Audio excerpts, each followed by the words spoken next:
ustedes pues la incomodidad del lugar, pero la verdad es que más no se podía hacer en menos tiempo. La improvisación surgió de una idea anoche de los propios participantes que ya no podían ni deberían participar en la clave de televisión española. Es evidente que esta no es la clave de televisión española, esta sencillamente es la clave.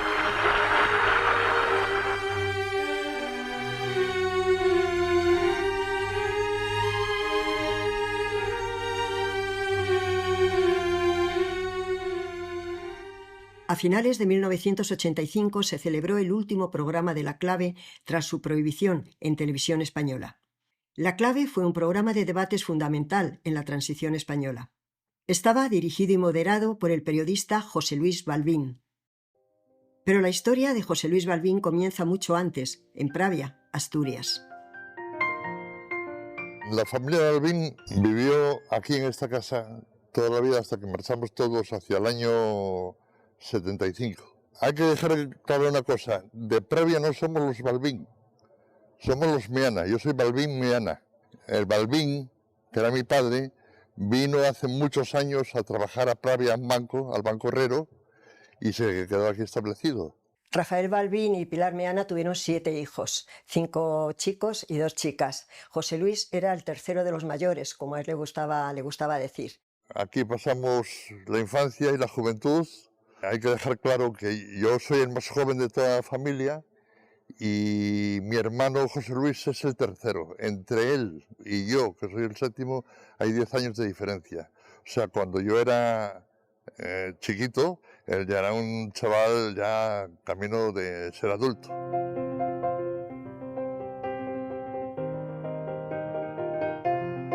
Era muy trasto. Siempre contaba a mi madre que una vez le tuve que atar en la escalera, el pasamanos de la escalera tiene unas columnas de madera, y le ató una columna para que se quedara ahí bien atado y bien sujeto, porque si no es que se marchaba de casa. José Luis fue noctámbulo toda su vida, ya desde muy joven. Su padre, cuando se lo encontraba por las mañanas, que él se levantaba a las 6 para ir a Boyedo a trabajar, José Luis subía las escaleras de casa y José Luis le decía al padre buenas noches y el padre le contestaba buenos días. De carácter, José Luis tenía muy buen carácter. También tenía un carácter fuerte, pero que solamente sacaba en momentos puntuales, cuando se le insistía mucho en una cosa, cuando había alguna intromisión en su vida privada, que como su propio nombre indica es privada, y ahí no permitía que entrara nadie más que un círculo muy reducido, como era la familia y los amigos que por antigüedad ya eran familia.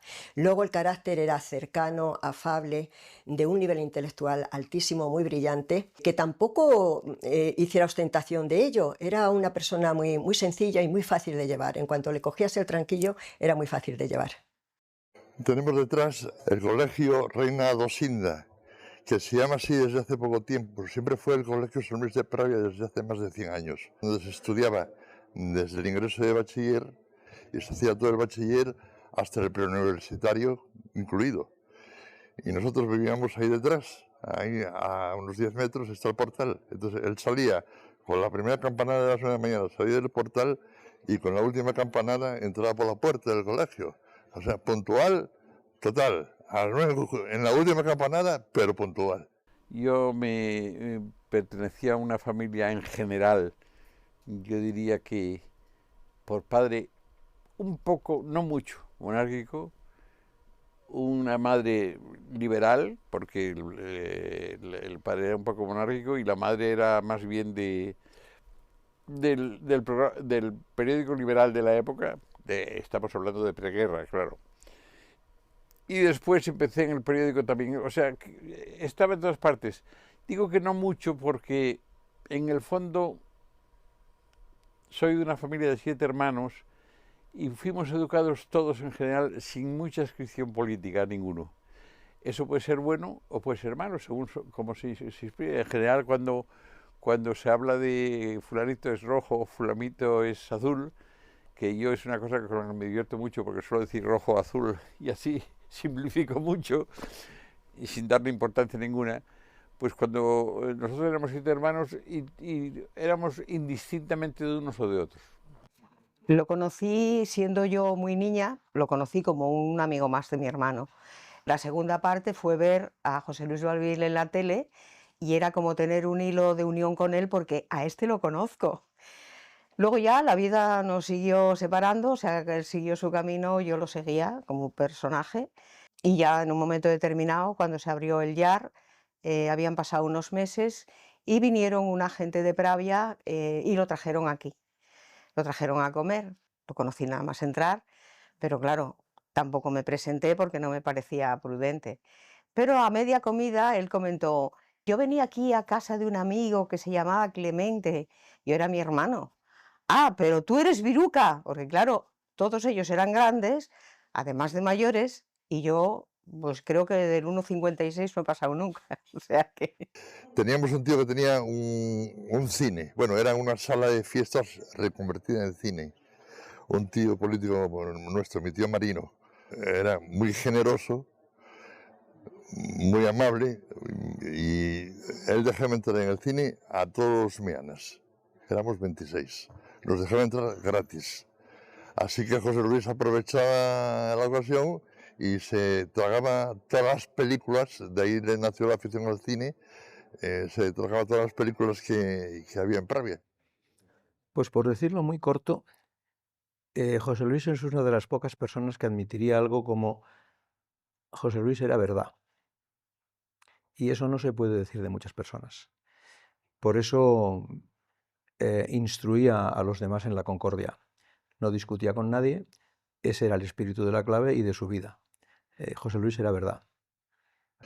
José Luis planteó desde el principio que él quería hacer periodismo. Él ya había hecho sus pinitos aquí en Pravia con la edición de un periódico semanal que se llamaba El Sol de Pravia. Con 15 años era el director del Sol de Pravia y con sus amigos editaban El Sol de Pravia una vez a la semana. Por ahí, por casa, debo tener yo algún ejemplar. Y que entonces quería hacer periodismo. Y mi padre dijo que ni hablar, que periodismo era una profesión de saltimbanquis y que no podía ser hacer esa carrera, que tenía que ser una cosa más seria. Derecho, por ejemplo, ya que fuiste por letras, derecho.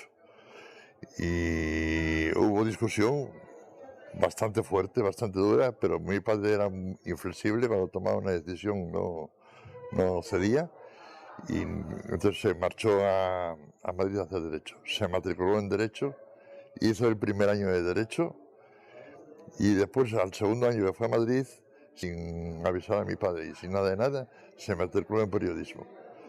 Volvió entonces de Madrid diciendo que se había matriculado en periodismo y que iba a hacer periodismo. Ya ante los hechos consumados, ya mi padre al final cedió e hizo periodismo en la escuela de periodismo.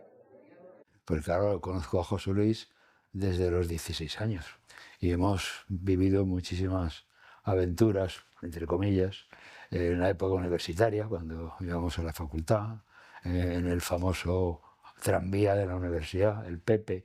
Hemos hecho de todo. En fin, quiero decir que hemos tenido una relación muy íntima. Y además, hay cosas que uno no maneja, que es la conexión, esa especie de magia que entre dos personas se produce. Y desde el principio, bien porque coincidíamos ya frecuentemente en el metro que nos llevaba a Moncloa para coger el autobús, bien porque después, otras circunstancias nos han llevado a la cercanía, siempre hemos tenido una relación empática muy profunda entre los dos. Emilio Romero y me llamó y me dijo, ¿usted sí quiere, qué quiere hacer? Y me preguntó, ¿qué quiere usted hacer? Y dije yo, pues, ahora a mí lo que me gusta es cine. Dice, ya tengo de corresponsal a tal y tal, que es mucho mejor, no dijo nada que cualquiera de los que tengo aquí. Bueno, pues si no, entonces literatura. Dijo, eso también, porque es tal y tal. Y yo, pues entonces lo que usted quiera, porque yo era un hombre que empezaba y dije, lo que usted quiera, y ahí estoy. Era el mejor periódico de España, lógicamente. Y entonces me dijo, pues usted empieza a trabajar mañana en la tercera página, que era lo mejor del periódico, y me quedé asombrado. Y yo, bueno, pues lo que usted quiera. Y así empecé yo en el periódico Pueblo, y así seguí. El contrato con Televisión Española para realizar la clave se firmó un 16 de octubre de 1975, siendo Jesús Sancho Roth director general de Radio Televisión Española. Mes y medio después falleció Franco y el primer programa de la clave se emitió el 18 de enero de 1976 con un tema hasta entonces tabú en España, que era el juego, actividad prohibida en la España de entonces. La última clave se emitió el 20 de diciembre de 1985 bajo el título de 20 años de Vaticano II. El que iba a ser el último programa del año se titularía La Movida y se emitiría el día 26. Este no llegó a emitirse. Televisión Española lo prohibió, con lo cual se hicieron 408 programas de la clave en Televisión Española, pero programas de la clave en aquella época se hicieron 409. El año 74, 73, 74, yo marcho a Francia, habíamos tenido algún conflicto en la universidad, habíamos tenido algún expediente, me voy a Francia. Allí me sorprendo por la vida democrática que existe en la televisión, en la enseñanza, en los institutos donde yo estuve, en la campaña electoral, porque tuve la suerte de participar en una campaña electoral por primera vez en mi vida entre Mitterrand y Giscard d'Estaing, y en el comedor donde yo iba a comer todos los días al instituto, veía cómo hablaban civilizadamente un republicano con un comunista, un socialista con un giscardiano, y yo después veía algún programa de televisión y veía cómo se dialogaba con respeto a las opiniones de la gente, con libertad absoluta, diciendo algunos los disparates mayores desde mi punto de vista, pero nadie le criticaba por lo que decían. Y pensé, esto es lo que a mí me gustaría que hubiera en España. Y cuando volví a España, un año después, me encuentro con la clave. Y dije, esto era lo que yo quería. Esto es lo que yo vi en Francia, en un país democrático, y esto es lo que indica que efectivamente España está entrando en una democracia. La clave era el signo de que estábamos entrando en una democracia.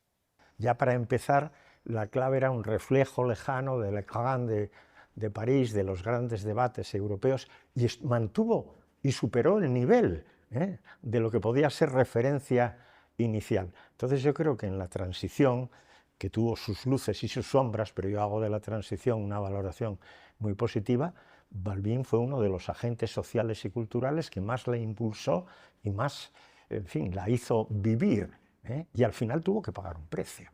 José Luis había visto un modelo francés que era, se ha contado muchas veces, ¿no? Le Dossier de l'Écran, que era un programa muy bueno que había en la televisión francesa, con un debate intelectual, con gente muy brillante, era un debate sereno. La serenidad era la característica, la serenidad y la apertura de mente.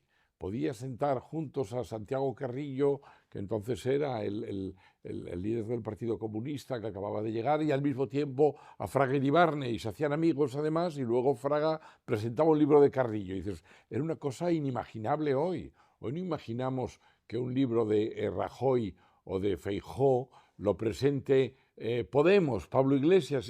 Es increíble. Están intentando hacerse daño todo el tiempo, se ofenden cada vez que hablan uno del otro, ¿no? Yo creo que el gran talante de José Luis fue conseguir eso. Todo el mundo quería estar en su programa porque sabía que era un programa en el que se respetaba la opinión del otro y podías expresar con libertad la tuya. Bueno, a mí me parece que no existe la menor duda. José Luis Balbín es uno de los grandes profesionales del periodismo en toda la historia de nuestra profesión. No solamente por la calidad que tenía en lo que hacía, sino además porque renovó de fondo el mensaje audiovisual en una época en que se estaba empezando. Pero no nos podemos olvidar que lo que él hizo en Televisión Española es lo que ahora hacen la mayor parte de los canales de televisión, que son los coloquios, los tertulianos, el contraste de opiniones. En fin, tuvo una visión certera de lo que iba a ser el mensaje audiovisual en el futuro. La clave se desarrolla en un periodo histórico irrepetible.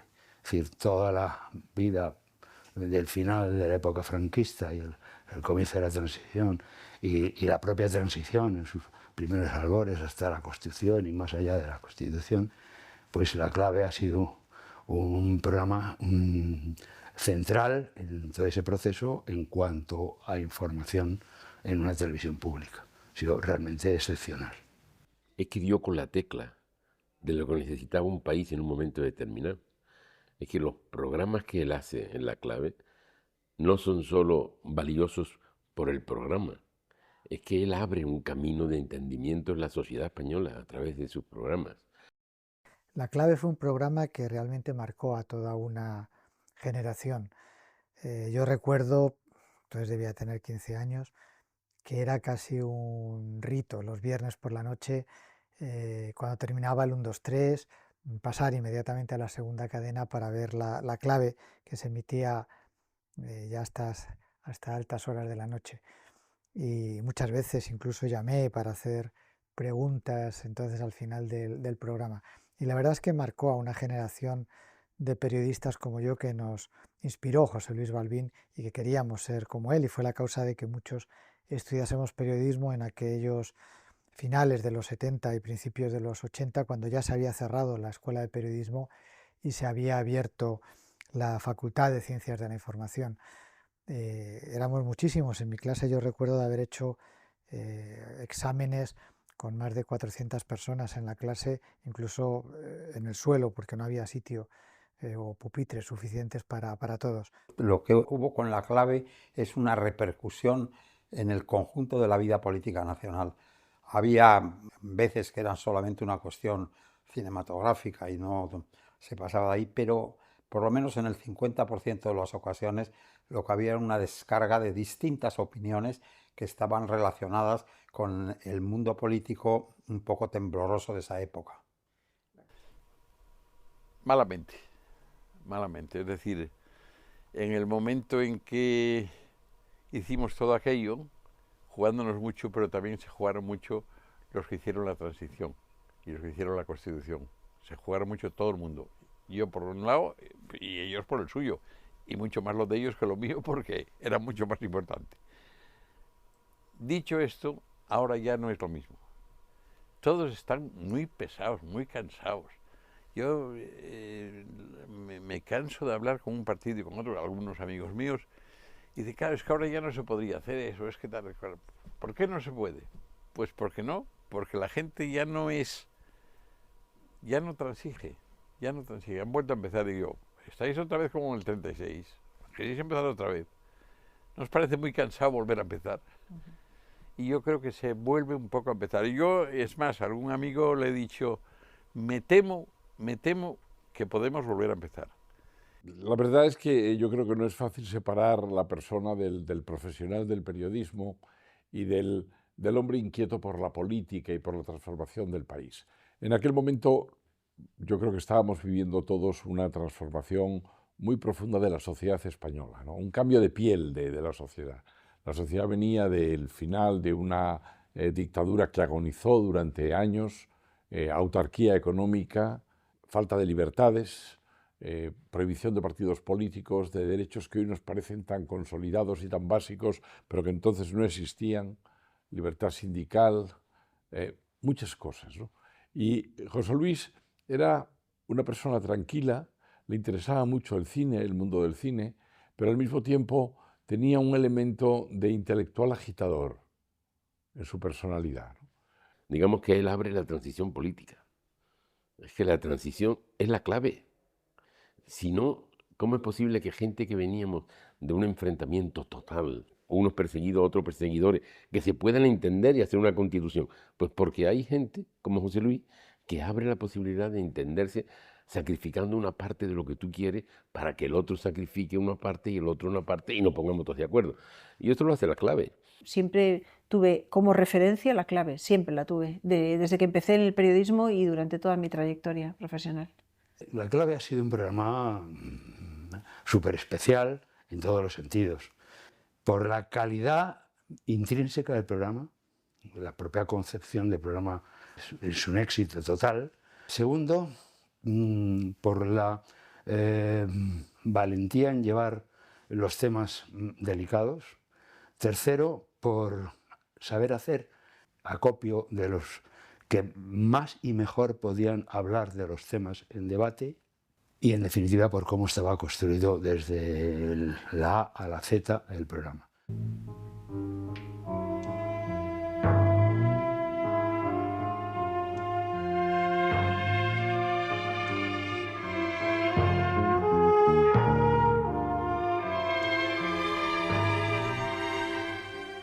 La sintonía y la forma lenta en la que esa grúa se acercaba al plató y se veía Claro, es que todo va a este ritmo, las cabeceras tienen que tener tanto ritmo, el tun, todos son impacto, impacto, impacto, tienes que conseguir un impacto y después otro, nadie puede prestarte atención suficiente, y aquella manera en la que te iban introduciendo, invitando, ¿no?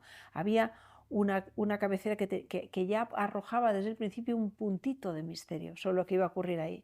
Y te invitaban a entrar en un plató, tampoco tenía ninguna complicación, era un espacio abierto, sencillo, de unos cuantos señores sentados, yo diría repanchingados en sus butacas, ¿no?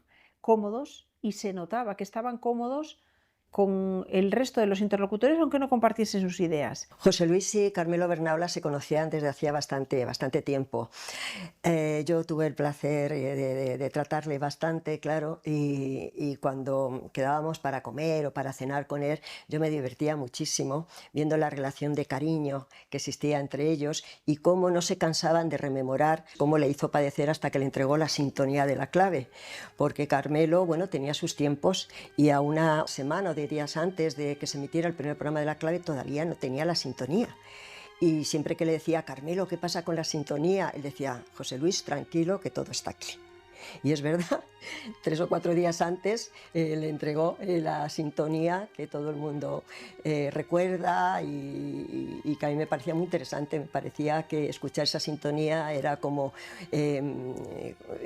entrar a un sitio donde iba a pasar cosas importantes. Era una sintonía como de suspense, como de misterio. No hizo demasiado esfuerzo por defender lo hispánico, lo ibérico, no sé, no digo solo lo español, ¿no?, sino de todos los países, lo conjunto, ¿no?, de los dos continentes. Porque hay que ver cómo han funcionado los Goethe-Instituts alemanes, hay que ver cómo han funcionado las alianzas francesas, que resulta que en casi todos los países hermanos lo fino era estudiar con esta gente, ¿no? Y no vas al Instituto Cervantes ni a la Casa de España porque no tiene ningún peso cultural en las 21 o 22. Mucho de eso me parece, ¿no? Me da la impresión que ahora sí. Me da la impresión de que ahora más.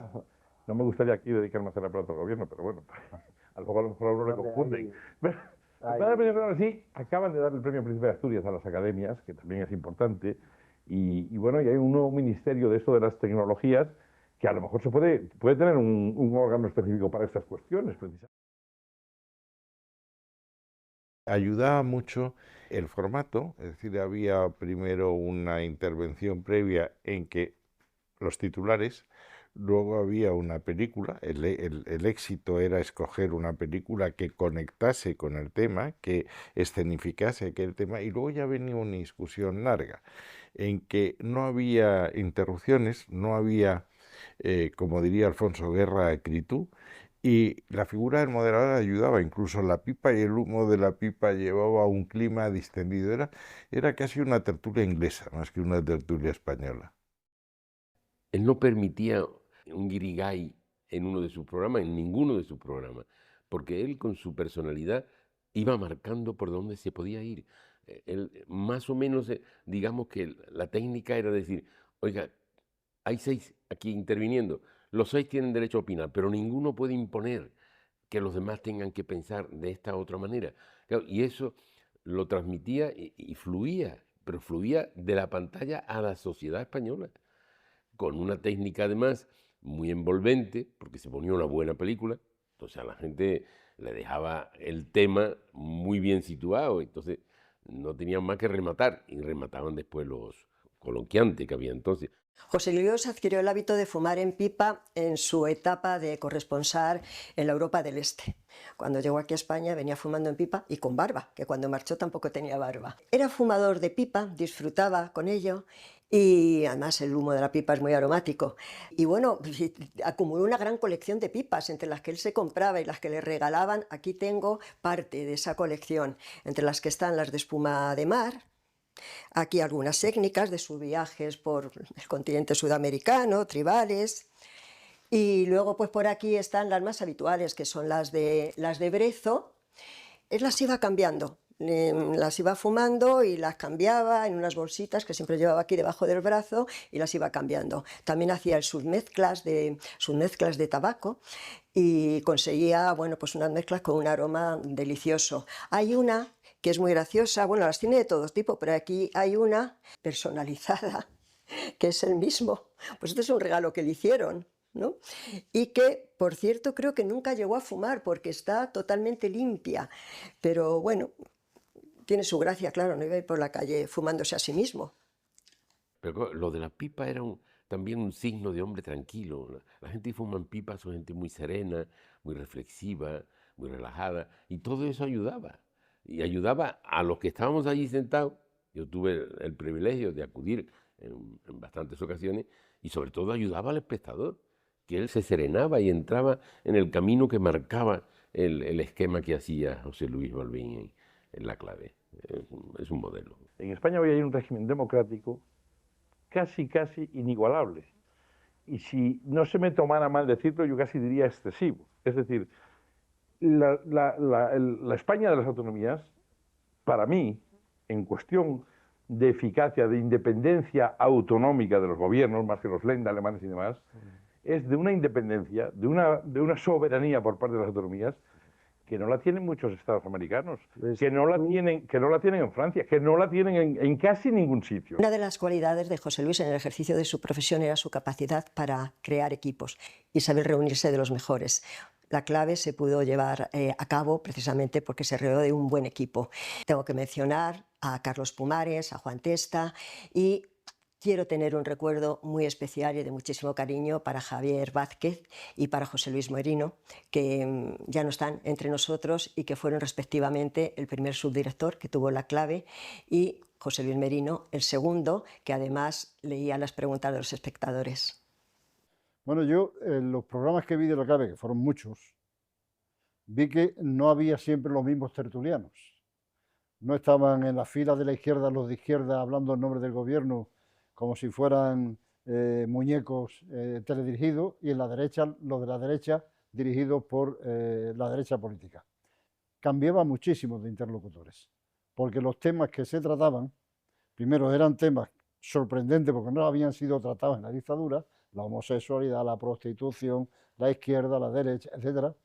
Y cada tema exigía unos interlocutores, es decir, expertos en la materia. Yo creo que ese talante moderado que tuvo La Clave se le debe a José Luis Balbín. Era un presentador y un moderador extraordinario. Veía con toda claridad que lo peor es que se hablase la gente a gritos, que se interrumpiera. Por lo tanto, dominó el control de cada una de las expresiones de una forma muy certera. No me atrevo a afirmar lo que pasaría hoy, porque también es cierto que las cosas por muchas razones han desbordado.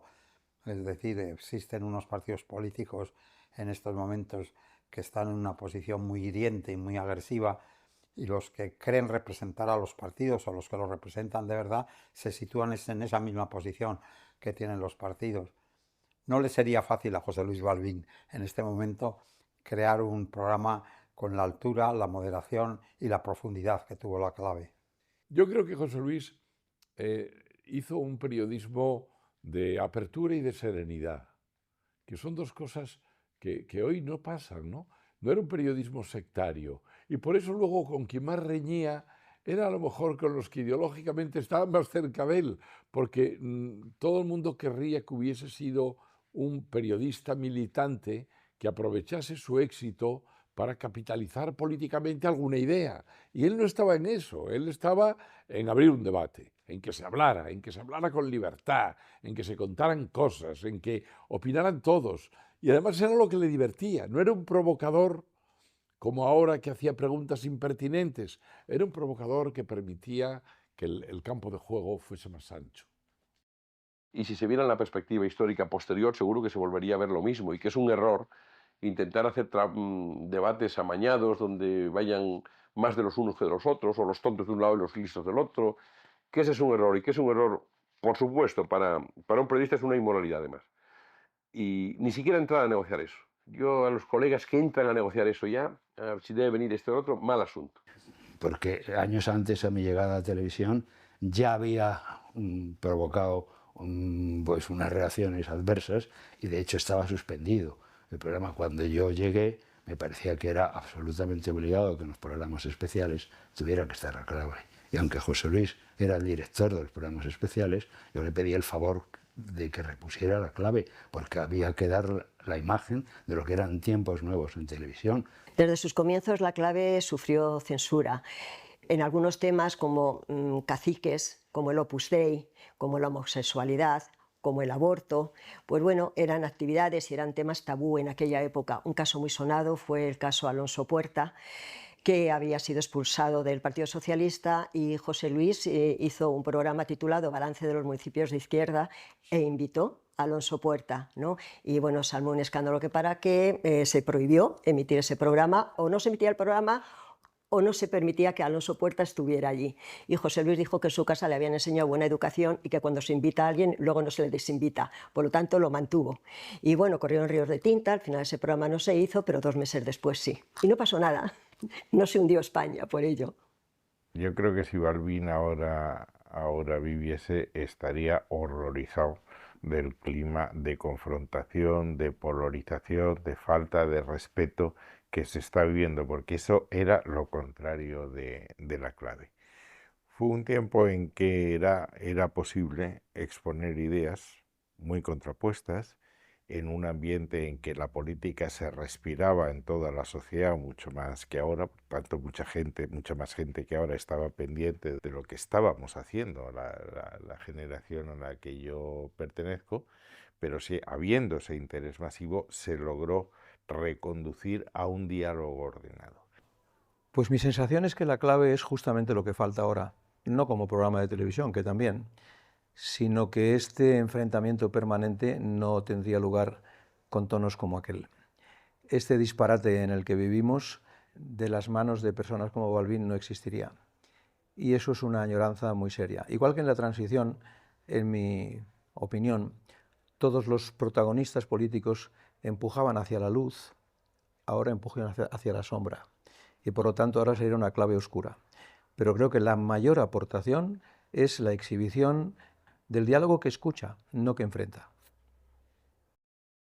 Conseguir que la gente deje de ser obsesiva y tendenciosa de un lado o de otro. Pero sigue siendo igual, ¿eh? Es más, ahora sigue siendo igual, porque en nuestra época se hacía la clave, yo creo que perfectamente y sin graves problemas, y ahora los partidos, los de un lado y los de otro, lo que quieren es que no vengan los de enfrente. Que no vengan los de enfrente. Y estamos otra vez empezando, y yo, me cachis de mar, volvamos a empezar como antes de la guerra otra vez. Ya hoy en día se han intentado hacer muchos programas como La Clave, incluso hasta con nombre parecido o el mismo nombre, muchos de ellos, y han fracasado, porque al final yo creo que Balbín era la clave y la clave era Balbín. Y ya no solamente es la falta de talante y de una cierta aceptación por las ideas del otro que falta hoy en día, sino que también Balbín sabía imponer esa forma de establecer un diálogo mediante la cordialidad y la escucha. 50 años después, resulta que sabemos menos debatir en democracia que recién terminada la dictadura, lo cual a mí me sorprende, ¿no? Tengo la sensación de que lo que hicimos en la transición y lo dejamos en herencia a nuestros hijos lo han dilapidado y sus nietos, o los nietos nuestros, sus hijos, han heredado algo que es no respeto a la opinión de los demás, no respeto a la diversidad, no respeto a la discusión, al debate civilizado, cosa que en la clave no pasaba. El problema es que los señores de izquierda y los señores de derecha repiten un argumentario en que es muy difícil pasar del titular, es decir, se hace una afirmación y a partir de ahí se termina la discusión, es decir, nadie está obligado a explicar, a argumentar, a probar sus afirmaciones con un equilibrio intelectual. Yo creo que no, fíjate, yo lo he pensado muchas veces, ¿quién no ha querido hacer la clave? Reeditar la clave. Todos los periodistas hemos soñado alguna vez con sentirnos así, ¿no? Con esa solemnidad y esa seguridad y esa autoridad que tenía Balbín en el plató. Pero yo creo que no, porque los tiempos han cambiado tanto que ya no hay tiempo para escuchar. Que eso es lo que hacía José Luis y lo que nos enseñó con una forma de hacer periodismo. Lo importante no era solo preguntar, era escuchar. Y de esa escucha, él aprendía, tú aprendías, se producía un intercambio de ideas siempre interesante. Escuchar a todos, aunque estuvieran más o menos de acuerdo. Y hoy ya es muy difícil que haya tiempo para escuchar. Nadie tiene tiempo ni para dedicarle a una explicación al completo. Hay que interrumpir, hay que ir muy rápido. Hay un temor a que luego te troceen tu intervención y pierda el contexto y entonces no se entienda. Y ya no... Yo siempre digo, yo empecé a hacer periodismo en el tiempo en que la noticia podía esperarte y podías esperar que el señor terminase de explicarlo y luego te acercabas y llamabas a la redacción y contabas ha pasado esto. Y ahora la noticia no espera por nadie y se precipita. ¿Hay posibilidad de que vuelva a estar la clave en la antena? Eso a mí me lo preguntan en la calle, no exagero nada, ¿eh? Desde hace años que desapareció la clave, 6 o 7 veces al día. Y recibo 20 o 30 cartas a la semana. Y solo tengo que decir que creo que no hay mucha posibilidad, que pese a todo lo que hemos dicho y estamos aquí casi todos con el gobierno porque lo fundamental es lo prioritario, hoy en eso hay menos tolerancia democrática por parte de todos los partidos que cuando la clave estaba en razón y yo no hago programas de televisión porque no quieren que los haga, no por otra razón. Es así de sencillo. Como que lo que me preguntan en la calle y me dicen en las conferencias y tal no tiene nada que ver con lo que luego es la realidad, con lo que luego hay.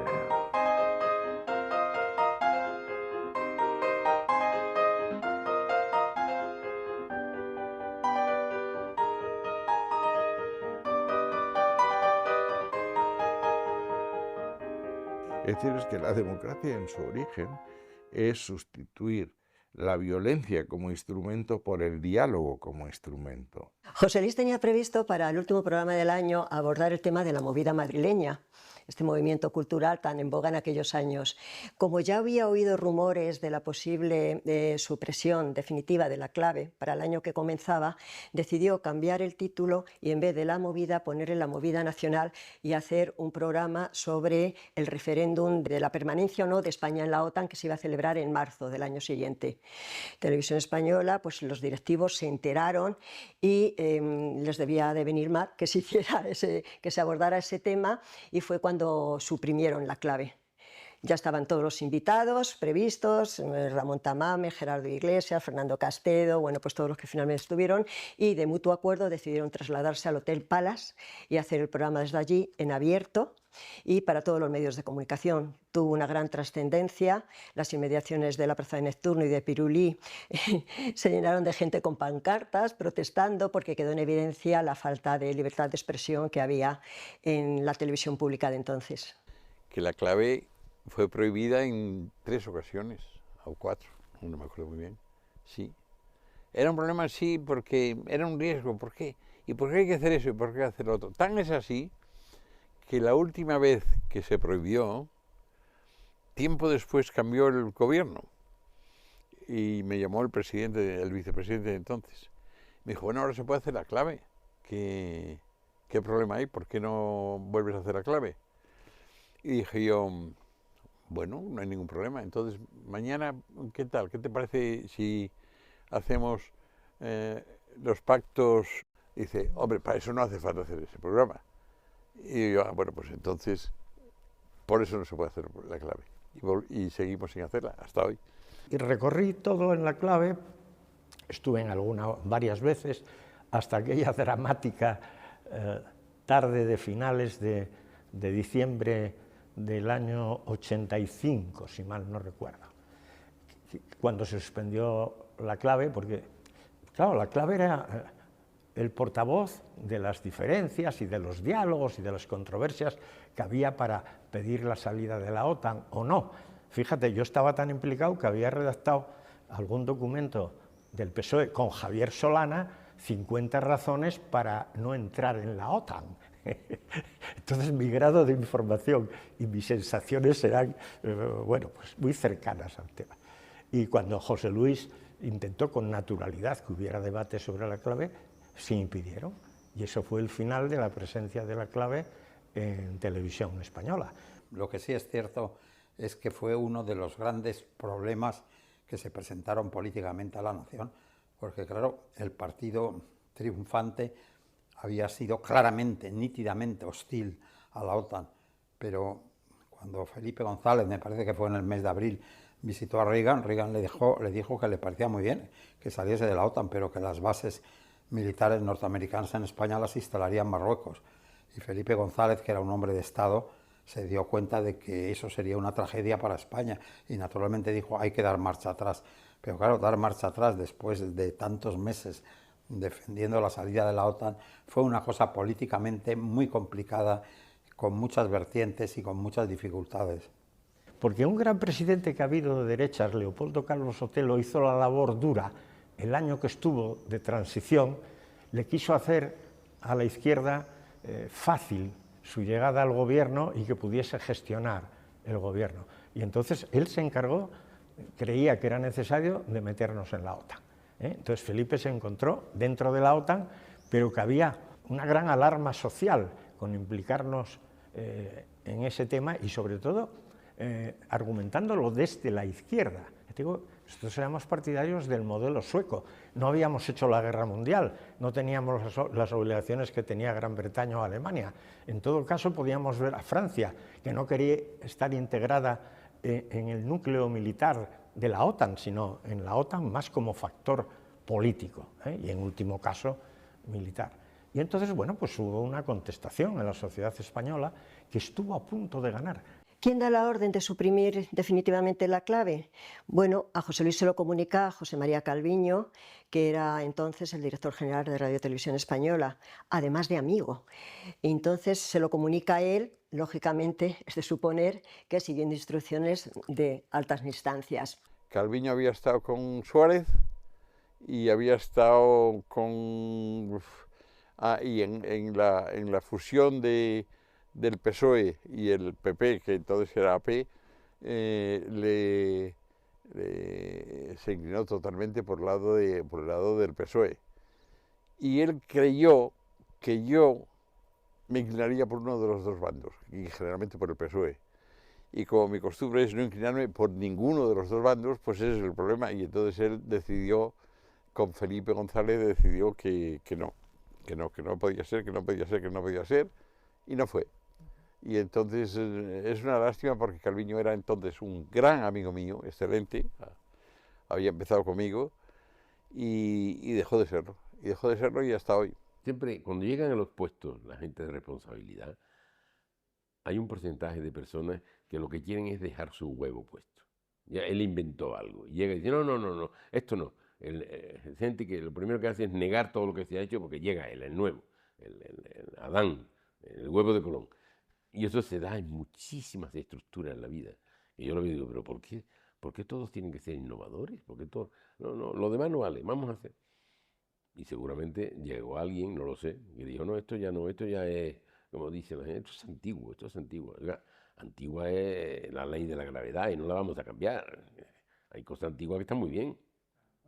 Yo sobre eso tengo una idea muy particular. Fui director y obviamente yo recibí muchísimas presiones. Pero ya sabía yo que iba a recibir presiones.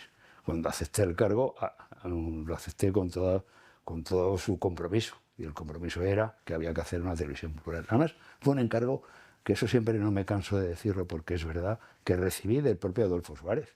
Es decir, se te nombra por consenso, a mí me nombraron por consenso de todas las fuerzas políticas, las dos fuerzas mayoritarias, PSOE y la UCD, y el Partido Comunista de España, todavía entonces Partido Comunista de España, que tenía un representante en el Consejo de Administración. Todos me votaron a favor y yo fui elegido por un acuerdo entre los dos partidos hegemónicos del país, PSOE y UCD.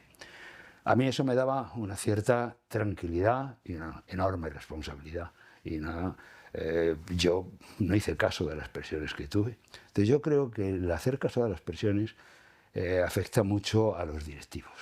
Es decir, yo creo que es un problema más de los directivos, lo digo con el máximo respeto, por supuesto, más de los directivos que de los profesionales. Los profesionales al final pues son profesionales, pero están trabajando para el medio. Si el directivo responsable dice este programa no se da, pues no se da, y salga el sol por antequera, si me permitís la expresión. Yo recuerdo de oírle a Adolfo Suárez, que tampoco es poco, que él, siendo presidente de gobierno, decir que él, cuando él notó que mandaba de verdad, es cuando fue director general de Radio y Televisión.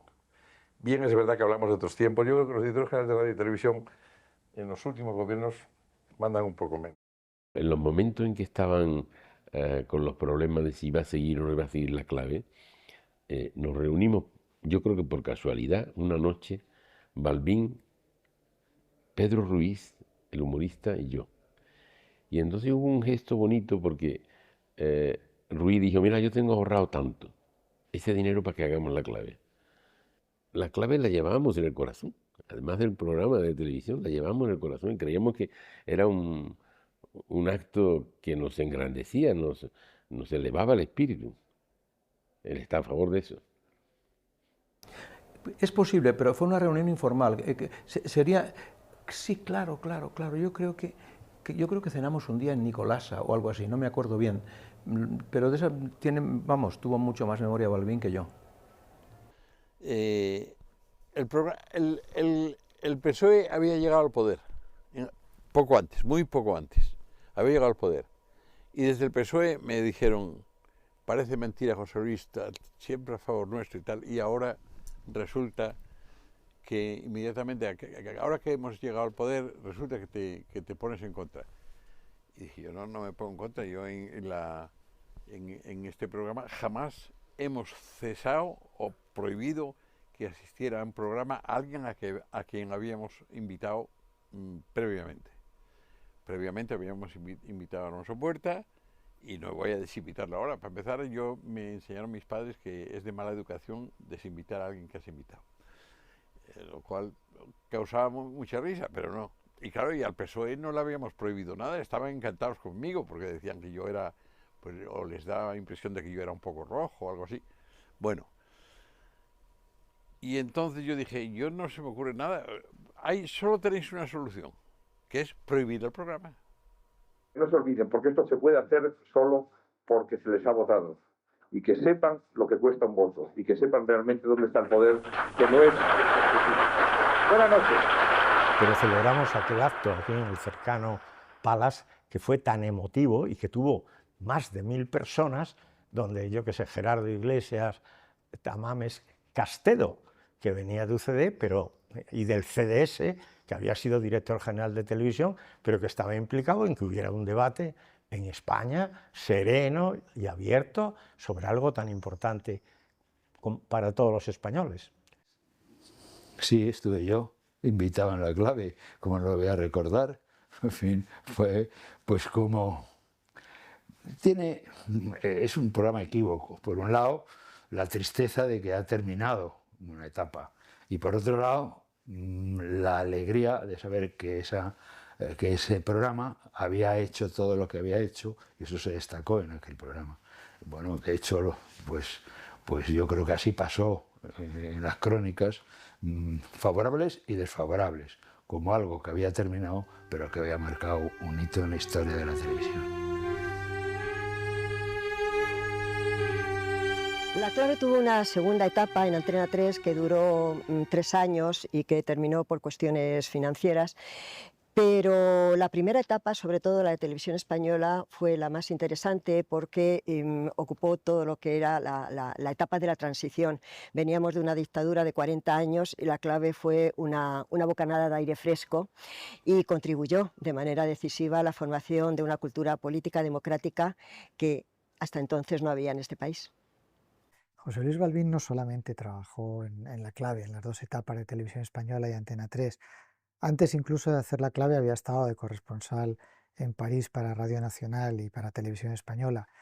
Posteriormente, cuando termina la clave en Televisión Española, él entra en Antena 3 Radio y dirige el programa Hora Cero, que se emitía por las noches.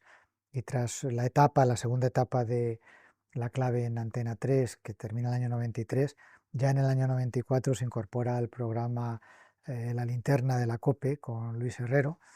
Posteriormente, en 1998 se vuelve a incorporar a Televisión Española con un programa que se llamó Las Claves, que eran entrevistas personales donde fueron grandes autoridades, que en el momento pues, de un Gorbachov o gente que estaba muy de moda en ese instante. Y también entre el 2000 y el 2008 editó y dirigió una revista que se llamó también La Clave, en la que tuve el gusto y el placer de colaborar en varias ocasiones. Y bueno, fue un poco luego ya estuvo haciendo radio y estuvo haciendo algunas colaboraciones hasta que se retira definitivamente. O sea que José Luis Balbín no solo dejó su imprenta en La Clave, sino también en muchas otras direcciones y colaboraciones periodísticas. Hoy tenés el mate lleno de infelices ilusiones, engrupieron los etarios, las amigas y el avión.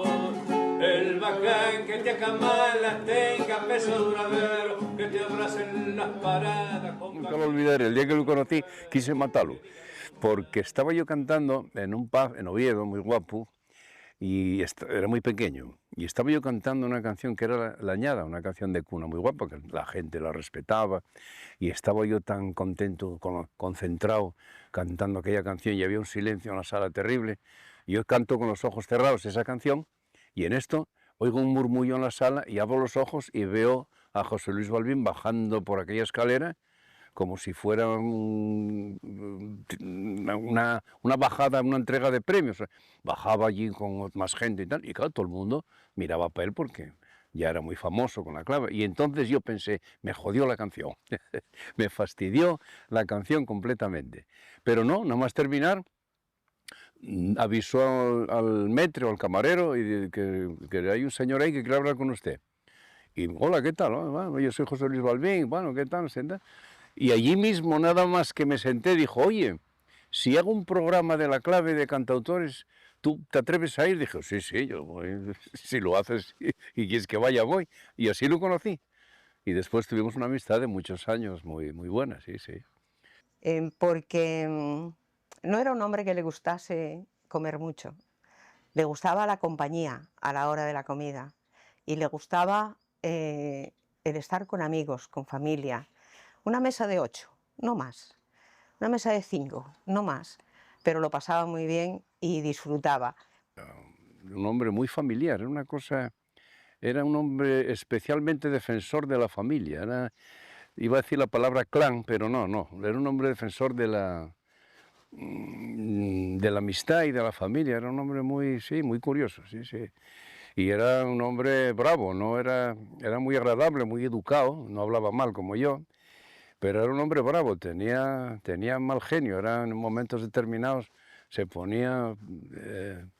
tenía mando, tenía fuerza, que claro, para hacer un programa que tenga fuerza, pues el que lo dirija conviene que tenga fuerza, porque si lo hace un pusilánime, pues valdría menos. Pero amistad, una amistad muy buena, y tengo un recuerdo de él muy bueno, como de muy poca gente, porque influyó mucho en mi vida, la verdad. José Luis ejerció el mejor de los periodismos, es que pregunta, escucha y deja hablar. Esto lo hizo acreedor a lo largo de su larga trayectoria profesional de una ingente cantidad de premios a la libertad de expresión, ni lo sé, no los he contado. Tiene 2 premios Ondas, el Premio Nacional de Periodismo, el Premio Iris de Televisión, el Premio por la Paz de la Asociación Naciones Unidas por su defensa de la paz y por promover el diálogo y el entendimiento. Bueno, es que son incontables, la verdad. Él respetaba tanto su profesión que cuando tuvo un ictus, aunque no le dejó mayores secuelas, él notó que no estaba al 100% de sus capacidades y entonces decidió dar un paso atrás y abandonar la primera línea del periodismo. Pues en ese momento, aunque seguía haciendo colaboraciones esporádicas, decidió hacer lo que siempre había querido hacer cuando se jubilara y se retirara, que era escribir sus memorias, escribir pues poesía, que le gustaba mucho y ya de joven lo hacía, y de hecho tiene algún que otro premio, porque lo presentaba a concursos. Y entonces, bueno, pues él había nacido en Pravia y él siempre dijo que llegado un momento él quería regresar al lugar donde nació. Y ahí está, en Pravia. Hace años encontró la casa que llevaba mucho tiempo buscando, aunque en Pravia no lo llevaron muy bien porque no se la compró allí, pero es que él quería ver el mar, para él era una condición sine qua non ver el mar. Y aquí en Cudillero encontró la casa que él andaba buscando, con vistas al mar y muy cerca de Pravia. Por lo tanto, consiguió aunar las dos cosas. Él está ahora mismo, pues ahora estamos en Cudillero y a pocos pasos de aquí está Pravia, donde él descansa junto a su familia. Porque seguro que todo tiene explicación y hablando se entiende la gente, creo yo.